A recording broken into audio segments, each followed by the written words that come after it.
Nels Coxman, Citizen of the Year. Good for him. Cold Pursuit was directed by Hans-Peter Moland and tells the story of Nels Coxman. After his son is murdered by some drug dealers from Denver, Coxman, a snowplow driver from a small town in Colorado, decides to get some revenge, and hilarity ensues. Well, not really. Quick fact, Cold Pursuit is not only a remake of a Norwegian movie called In Order of Disappearance, but was written by the same writer and directed by the same director. Cold Pursuit is meant to be a black comedy, but while it scores points for being dark, it more often than not misses the mark with the comedy. If you're at all familiar with the work of Guy Ritchie, then Cold Pursuit will have a familiar feel to it. However, it lacks the connection to characters and the outlandish and sharp humor that is prevalent in Guy Ritchie's writing. Nels is played by Liam Neeson, who I'm normally a big fan of, but here, I don't want to say he's phoning it in, because I don't believe that's the case, but at the same time, the character of Nels comes off as dull and uninteresting, with little to no emotional depth.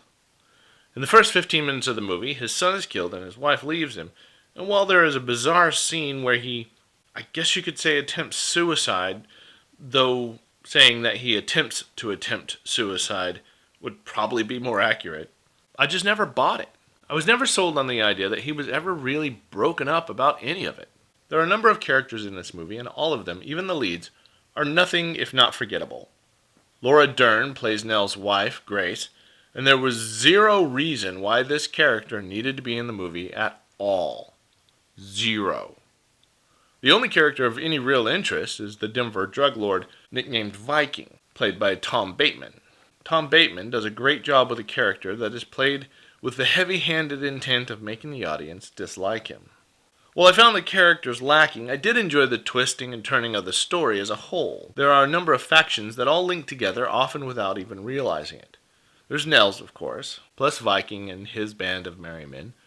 We also have a second group of drug lords led by White Bull, played by Tom Jackson, a couple of cops from Nell's small town of Kehoe, Colorado, Kim Dash, played by Amy Russum, and John Glipsky, played by John Doman, and Nell's brother Brock Coxman, played by William Forsythe. Their paths cross a number of times throughout the movie, and several of the characters are already familiar due to past dealings, with it all coming to a head at the end, which is almost satisfying.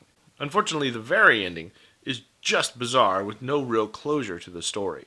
The end scene is the last of a number of scenes throughout the movie that just seem out of place. Cold Pursuit actually tells a fun and interesting story with a few good twists. Unfortunately, the characters in the story are for the most part just boring, making it difficult to find a character to get behind. But in hindsight, maybe that was the point. I'm giving it 2.5 out of 5 stars. I'd say it's worth a once through, but only just, and only once.